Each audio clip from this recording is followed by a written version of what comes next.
Hello बच्चों। आज मैं आपको चैप्टर सॉल्यूशन में जो एग्जांपल है उसमें जो फॉर्मूले यूज़ हो रहे हैं स्पेशली एग्जांपल में ही, तो उससे रिलेटेड मैंने फॉर्मूला शीट बना दिया है। आप इसे लर्न करना है एंड देन अप्लाई करना है, तो आपसे हो जाएंगे क्वेश्चन ईजिली। अदरवाइज़ तो मैं सॉल्व कराऊंगी। इन्हीं फॉर्मूले को यूज़ कैसे कर रही हूँ ये मैं आपको सिखाऊंगी। तो first of all first example देखो। एक्स परसेंटेज अगर आपको गिवन है पाई मास, तो इसे लिखोगे एक्स बाई 100। एक्स क्या है? Mass of solute. इन ग्राम लिख लेना, हमेशा मास ऑफ सॉल्यूट ग्राम में लिखोगे। 100 है mass of solution. Mass of solution equal to होता है मास ऑफ सॉल्वेंट प्लस में mass of solute. Mole fraction जिसकी कोई यूनिट नहीं होती है, मोल फ्रैक्शन ए के निकालना है तो number of moles of A plus में number of moles of B plus में number of moles of A plus में number of moles B. N कैसे निकालते हैं? Number of moles given mass upon में मोलर मास। गिवन मास को आप अगर नहीं गिवन है तो लिख सकते हो डेंसिटी इंटू में वॉल्यूम अपॉन में मोलर मास। नेक्स्ट है नंबर ऑफ मोल्स। वाटर के लिए याद रखना 55.5 मोल। कई बार दे नहीं रखे होते तो आप डायरेक्टली यूज़ कर सकते हो। नेक्स्ट है मोलारिटी। मोलारिटी का फॉर्मूला होता है number of moles of solute upon में वॉल्यूम। अगर लीटर में गिवन है तो 1000 से मल्टीप्लाई करने की ज़रूरत नहीं है, और अगर ml में गिवन है तो आप इसे 1000 से मल्टीप्लाई कर सकते हैं। इसकी यूनिट कैपिटल एम या फिर मोल पर लीटर होती है। नेक्स्ट है मोलालिटी, जिसे स्मॉल एम से इंडिकेट करते हैं।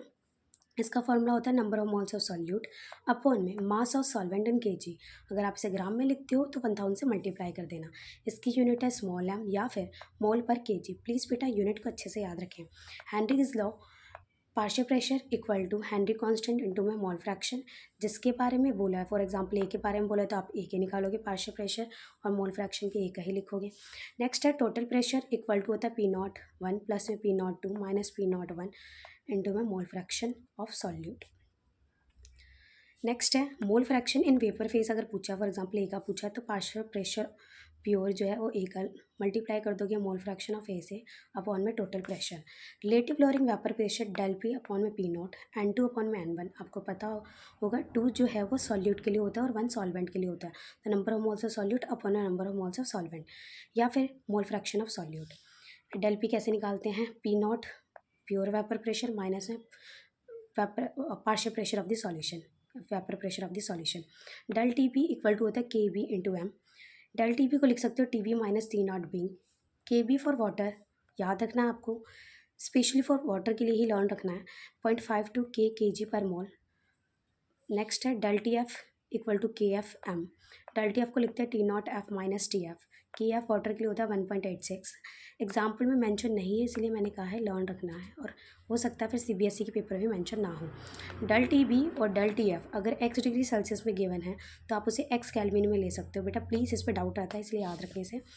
नेक्स्ट है ऑस्मोटिक प्रेशर इक्वल टू होता है CRT। सी कंसनट्रेशन है जिसको आप नंबर ऑफ मोल्स अपने वॉल्यूम, जैसे मोलारिटी निकलता है सेम कंसनट्रेशन वही है, तो मोलारिटी मतलब कंसनट्रेशन, और R की वैल्यू याद रखनी है 0.083 होती है। नेक्स्ट है I नॉर्मल मोलर मास और abnormal molar mass equal to 1 plus में 1/n माइनस 1 इंटू अल्फ़ा। ये एसोसिएशन के केस में अगर क्वेश्चन में एसोसिएशन बोला है तो आप ये फॉर्मूला यूज़ करोगे। 1 plus n minus 1 into alpha dissociation के केस में यूज़ करोगे अगर गिवन है आपको तो। और ऑब्जर्व कॉलिगेटिव प्रॉपर्टी अपॉन में कैलकुलेटेड कॉलिगेटिव प्रॉपर्टी। एंड यहाँ पे नंबर ऑफ आयन से कैसे कैलकुलेट करते हैं मैं अभी आपको बताऊंगी। नेक्स्ट है 14 डिसोसिएशन कांस्टेंट अगर पूछा है तो आप लिख सकते हो C अल्फा स्क्वायर अपॉन में 1 माइनस अल्फा। यहाँ पे अल्फा डिग्री ऑफ एसोसिएशन और डिसोसिएशन है, और K जो है वो डिसोसिएशन कांस्टेंट है। नेक्स्ट बेटा एटॉमिक मास एटलीस्ट इनके याद होने चाहिए क्योंकि NCERT मेंशन एग्जाम्पल में।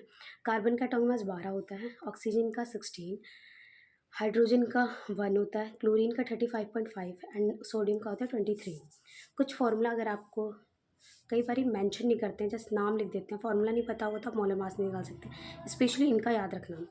नेक्स्ट है यूनिट। आप पता कैसे करोगे? कई बार लैंग्वेज समझ नहीं आती है तो आप यूनिट देख के बता सकते हो ये चीज़ गिवन है। जैसे ग्राम गिवन है तो मास यूज़ कर सकते हो, सेंटीमीटर क्यूब या फिर ml या फिर लीटर या डेसीमीटर क्यूब अगर गिवन है तो आप वॉल्यूम लिख सकते हो। केल्विन गिवन है तो टेम्परेचर की यूनिट है। केल्विन केजी पर मोल है तो KF या फिर KB की यूनिट है। बार या फिर mmHg गिवन है तो प्रेशर गिवन होगा। कैपिटल M मतलब मोलारिटी गिवन है या फिर मोल पर लीटर। स्मॉल m या फिर मोल पर केजी गिवन है तो मोलारिटी गिवन है। U या फिर ग्राम पर मोल गिवन है तो मोलर मास है, U का मतलब यूनिफाइड मास। जीरो डिग्री सेल्सियस को 273.15 केल्विन लिख सकते हैं। केल्विन को डिग्री सेल्सियस को केल्विन में कन्वर्ट करने के लिए आप फॉर्मूला यूज़ कर सकते हो, kelvin equal two degree Celsius plus में 273.15 केल्विन।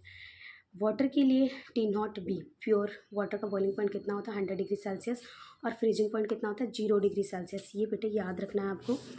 नेक्स्ट है how to calculate the N, मतलब number of ions. Sodium chloride है, सोडियम क्लोराइड को तोड़ दो, Na positive plus Cl negative, तो यहाँ पे बेटा कितने आयंस है, एक Na का है और एक Cl का है, तो N कितना हो गया 2।